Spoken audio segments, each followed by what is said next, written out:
last night, Frank, just when you thought the battle was kind of giving us all it could, player of madness. Absolutely incredible. 32 feet. That's how far Anderson's shot sailed as it went past Mike Smith. And the Oilers could have folded like a cheap tent in a soft wind, and they didn't. And I think that is a pretty incredible moment for the Oilers as they're on this playoff journey trying to get to where they want to get to. Yeah, you wrote about it beautifully at Daily Faceoff today. It's an organization with a lot of scars, and last night felt like it was going to be another one.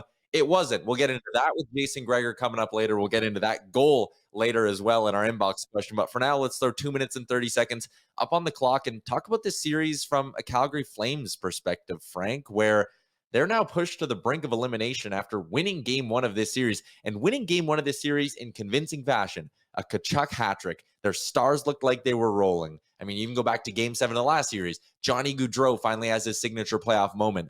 And since then, it's just been a whole lot of nothing from the Flames' top players. And you could say between what you see here on the board and the lack of production in the last 3 games from guys like Gaudreau and Tkachuk to the play of Jacob Markstrom, there's a lot of reasons why they're down 3-1 in this series. Yeah, and I would point to a lot of it being the goaltending. I mean, Jacob Markstrom, frankly, this is 2 series in a row now where he has not been the better goaltender in either series. And this is a guy that was a Vezina Trophy finalist, was supposed to be stepping up and doing it at the right time for the Calgary Flames.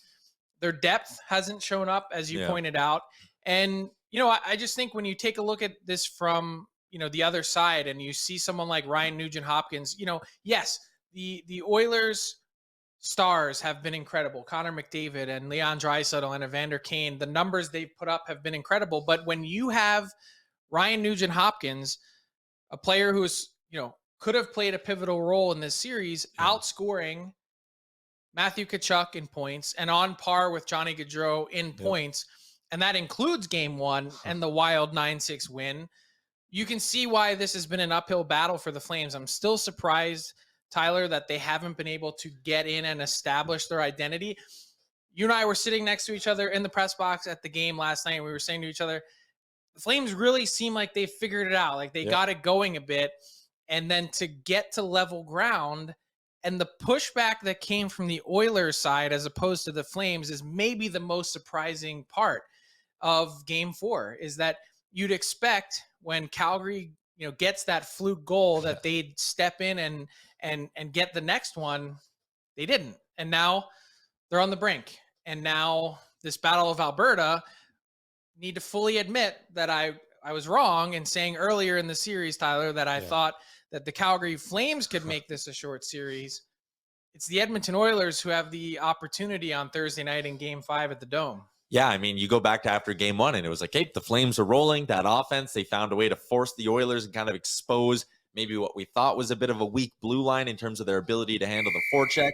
And you went, Jacob Markstrom gave up 6, but the Vezina finalist isn't going to be that bad on back-to-back nights, and then a 3rd straight night, and then a 4th straight night as well. Like, it's just mind-blowing to see the numbers the Oilers have been able to put up, and Markstrom's save percentage continues to basically plummet. I was thinking, and I said to you that maybe there's a chance that the Flames make a goaltending change after period 1. Yeah. It wasn't just the first goal that Markstrom makes a mistake on 21 seconds in. It was also, I know the Kane shot was deflected, but it was also from distance, and that really didn't look pretty. Yeah. So, I don't know.